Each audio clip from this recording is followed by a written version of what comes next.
Project Titan began as an idea, then became one of Apple's largest and most complicated internal bets. From 2008 through 2026, its story moved through brainstorming, reboots, pivots, cancellation, and liquidation. The project's earliest brainstorming connected Steve Jobs and Tony Fadell. The brief does not describe a single straight path from that beginning to a finished automobile. Instead, Titan repeatedly changed direction as Apple's ambitions, leadership, and priorities collided. Those changes would eventually involve Tim Cook, Jony Ive, Steve Zadesky, Bob Mansfield, Doug Field, and Kevin Lynch. Each brought a different role, a different vision, and a different answer to one central question.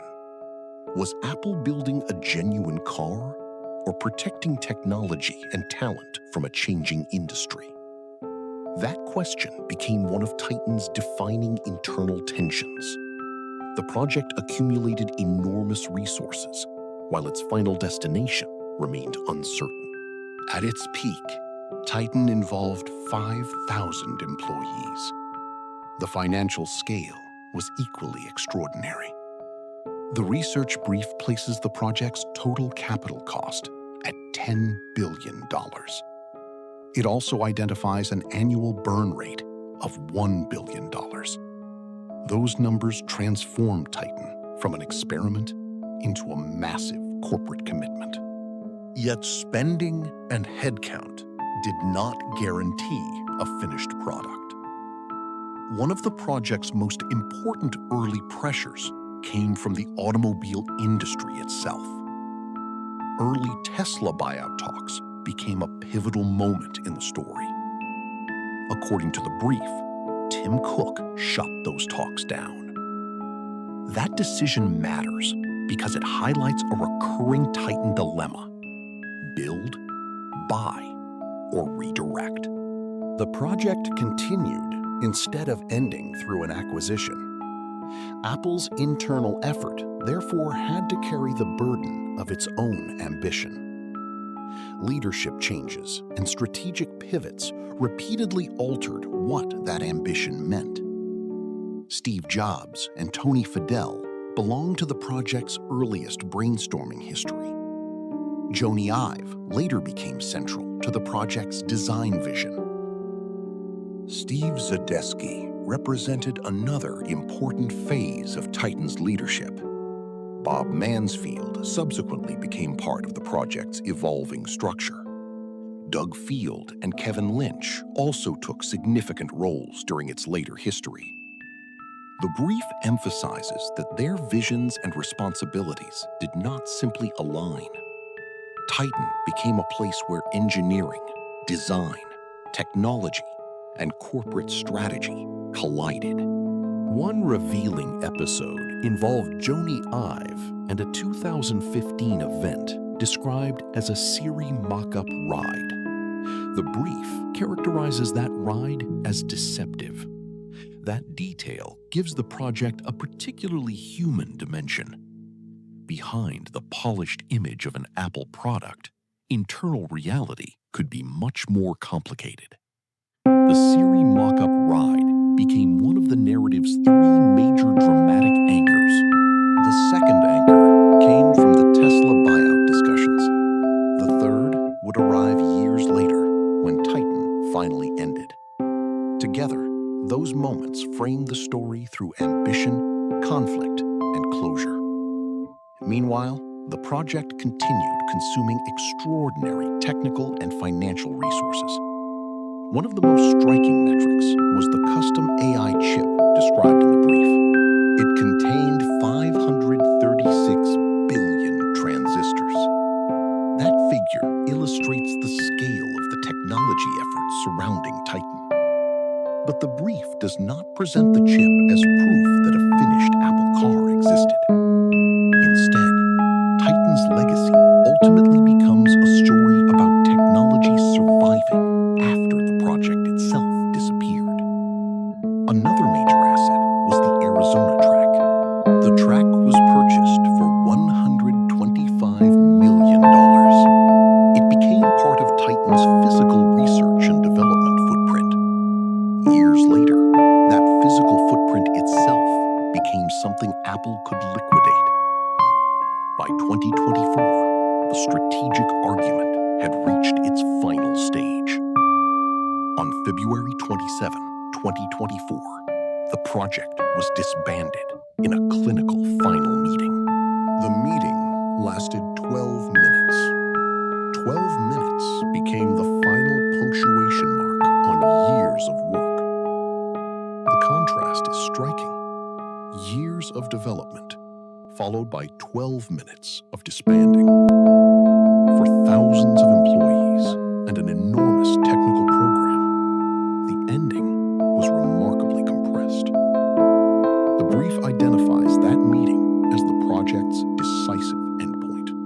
Yet the physical remnants did not disappear at the same moment. Assets remained to be dealt with after the formal cancellation. The Arizona track became part of that final liquidation process. In 2026, Waymo purchased the Arizona track. That sale provides the story with a physical endpoint. The track, after Titan's dissolution, it became an asset belonging to another company. Had once represented Apple's investment in autonomous driving research. The transformation is almost symbolic. What began as Apple's private research infrastructure ended as property sold outside Apple. Technology, however, did not simply vanish. The brief identifies several areas where Titan's research survived in repurposed form. One destination was Apple Intelligence servers. Another was the secure Exclaves microkernel associated with iOS 17. A third was spatial mapping technology used in Apple Vision Pro. These survivors complicate the idea of Titan as pure waste. The car project failed as a car project, but parts of the underlying research continued in other forms. That distinction is essential to understanding the project's true legacy. Some technology can survive even when the product that motivated it does not. Titan, therefore, became both a failed product effort and a source of reusable research. The human story is equally complicated. Steve Jobs belongs to the project's earliest brainstorming phase. Tim Cook became central to major strategic decisions surrounding the effort. Joni Ive embodied a powerful design perspective. Steve Zadesky, Bob Mansfield, Doug Field, and Kevin Lynch represented successive chapters. Their post-project destinations also form part of the documented story. But the brief does not provide every individual's departure detail in the text supplied here. Where those specifics are absent, they cannot responsibly be reconstructed. The same limitation applies to the project's exact chronology between its major turning points. A documentary can be dramatic without pretending uncertainty is certainty. That principle matters especially when the record contains conflicting narratives. The Musk-Cook dispute is one such example. Elon Musk and Tim Cook gave conflicting public accounts about a supposed buyout meeting. The disagreement concerns whether such a meeting was ever scheduled. The brief explicitly flags this as a disputed fact. So the documentary should preserve the dispute rather than declare one version proven. Another disputed question concerns Titan's original purpose. Was Apple seriously trying to build a car? Or was the project partly a defensive strategy for retaining talent? The internal struggle over that question shaped the meaning of the entire program. If the car was the goal, The cancellation represented a product failure. If talent retention was part of the goal, the outcome becomes harder to measure. Either way, the program became extraordinarily expensive. $10 billion of capital created an unavoidable corporate question. What exactly had Apple purchased with that investment? Part of the answer lies in people, experiments, infrastructure, and technical knowledge. Part lies in technologies that later appeared elsewhere. And part lies in lessons that never became a consumer car. The project's workforce peaked at 5,000 employees. That number gives the failure a human scale beyond the balance sheet. Thousands of people were connected to an initiative that ultimately disappeared as a standalone program. The 12-minute meeting therefore represents more than an administrative event. It represents the compression of years of collective work into a single corporate decision. The chronology ends formally in 2024, but material continues into 2026. The final liquidation of physical assets extended Titan's afterlife. The Arizona track's sale to Waymo became the clearest physical marker of that afterlife. By then, the project itself existed mainly as history and repurposed technology. The story also preserves statements from Tim Cook, Adrian Perica, legacy auto executives, and anonymous insiders. Those voices matter because Titan was never only a spreadsheet of spending. It was also a collection of competing beliefs about Apple's future. Some believed in the product itself. Others questioned whether a car was the right destination. Leadership had to navigate those competing visions while the costs kept accumulating. The result was a project defined by ambition without a stable final form. That instability explains why the chronology is better understood as a series of pivots. Each pivot attempted to solve the problems created by the previous direction. Each also created new uncertainty about what Titan was supposed to become. By 2024, the accumulated uncertainty could no longer sustain the project. The final meeting ended the program. But it did not erase the work. Apple's intelligence servers, secure exclaves architecture, and Vision Pro's spatial mapping carried pieces forward. The physical assets followed a different path. They could be sold, transferred, or liquidated. The Arizona track ultimately moved to Waymo in 2026. That transaction closes the physical chapter of the story.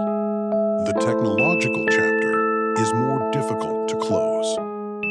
Research can be redirected. Engineers can carry knowledge into new programs. Infrastructure can become useful somewhere else. Even a failed product effort can leave behind successful technologies. That is the paradox at the center of Project Titan. Apple spent enormous resources pursuing an automotive future that never arrived as a finished product. Yet the effort generated technologies and capabilities that did not necessarily die with the car. The project's failure, therefore, has two meanings. It failed to deliver the product at the center of its most ambitious narrative. But its research did not simply disappear. The story began with brainstorming between Jobs and Fadell. It passed through multiple leaders, reboots, pivots, conflicts, and competing definitions of success. It accumulated $10 billion in capital cost and reached 5,000 employees. It included a $125 million Arizona track and a 536 billion transistor custom AI chip. It contained moments of deception, rejected acquisition possibilities, and unresolved internal questions. Then came February 27, 2024. 12 minutes ended the project as a formal Apple program. 2 years later, the Arizona track was sold to Waymo. The physical story had finally reached its last major transaction. The technological story remained alive elsewhere. That is why Project Titan is not simply a story about a car Apple failed to build. It is a story about how a corporation can pursue one future while accidentally constructing another.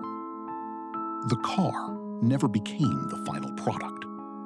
The research became part of something broader. And the assets that once supported Titan eventually belonged elsewhere. In the end, the most revealing number may not be 10 billion. It may be 12 minutes. Because after years of ambition, 12 minutes were enough to disband the project. Project Titan ended, but its consequences continue. That final contrast gives the chronology its central tension. Enormous investment produced no finished Apple automobile. Instead, the project left behind people, infrastructure, experiments, and technical systems that could continue serving different priorities. The brief's economic figures make the scale impossible to ignore when viewed across the project's long history. $1 billion annual burn rate meant every year carried significant financial weight for the program and Apple. 5,000 employees represented a vast concentration of engineering, design, research, and organizational attention around one uncertain goal. The $125 million Arizona track represented another concrete commitment to physical testing and development within the program. The 536 billion transistor custom AI chip represented an equally striking commitment to advanced technology within Titan's research effort. Yet none of those measurements, individually or collectively, guaranteed that the central product would reach consumers. That distinction separates technological ambition from product completion, and Titan's history repeatedly exposes the gap between them. The chronology also shows why Jobs and Fadell appear at the beginning, while later leaders inherited an initiative already carrying substantial expectations. Cook's decisions became important as Apple considered alternatives, including the early Tesla buyout discussions described in the brief. Ives' design perspective produced the 2015 Siri mock-up ride, remembered here as a deceptive moment. Zadesky, Mansfield, Field, and Lynch then represent additional stages in the project's changing leadership and strategic direction. The succession of names matters because Titan was never controlled by one uninterrupted vision across its entire existence. Instead, different leaders confronted different versions of the same unresolved question. What exactly should Apple build? That uncertainty appears again in the debate over whether Titan was genuinely a car program or something defensive. Talent retention could be part of the rationale, while the automobile itself remained an aspirational destination. The brief does not resolve that internal debate, so the documentary should leave the tension visible rather than invent certainty. The disputed Musk-Cook accounts reinforce the same lesson. Public narratives around Titan were not always consistent. One account concerns whether a buyout meeting was ever scheduled, while the other denies that version of events. Because the brief identifies the disagreement as disputed, the documentary treats both accounts as competing public narratives. That approach keeps the story grounded in the evidence supplied, rather than turning uncertainty into a manufactured revelation. The 2015 mock-up ride creates a different kind of tension because it concerns internal presentation and episode deceptive, making it one of the strongest human moments available for this narrative. It shows that even inside an enormous technology company, presentations could become part of the strategic struggle. The project's later collapse makes those earlier moments feel different when viewed from the ending. Decisions that once appeared temporary became part of a chronology, ultimately leading toward formal cancellation. By February 2024, the program had accumulated years of experimentation, leadership changes, financial commitment, and unresolved strategic questions. Then the 12-minute disbanding meeting transformed all of that accumulated history into a complete... The brevity of the meeting creates the documentary's sharpest temporal contrast: years of work against minutes of closure. Afterward, the story shifted from building and testing toward liquidation, reassignment, and technological repurposing. The Arizona track demonstrates that transition especially clearly because its final destination was outside Apple. Waymo's 2026 purchase turned a former Titan research asset into infrastructure belonging to another company. Meanwhile, the brief identifies Apple intelligence servers, secure exclaves, and Vision Pro spatial mapping as technological survivors. Those survivors prevent the story from ending with a simple statement that everything Titan produced was discarded. Instead, the project's legacy becomes distributed across systems whose purposes differed from the original automotive ambition. The final lesson is therefore not that expensive research always fails, but that research can outlive its original mission. The brief's chronology therefore works best as a story of changing objectives rather than a single uninterrupted product plan. Every major transition altered what success could mean for the people working inside the program at that moment. The financial numbers show commitment, while the repeated pivots show how difficult that commitment became to translate into one product. The surviving technologies demonstrate that research value and product value are not always identical measures of corporate success. The physical liquidation demonstrates the opposite. Infrastructure can have a final destination even when its underlying research continues elsewhere. By following both paths, the documentary can show what ended, what survived, and what remained disputed after Titan disappeared. Project Titan became a lesson in ambition, uncertainty, leadership, spending, technology, and corporate persistence.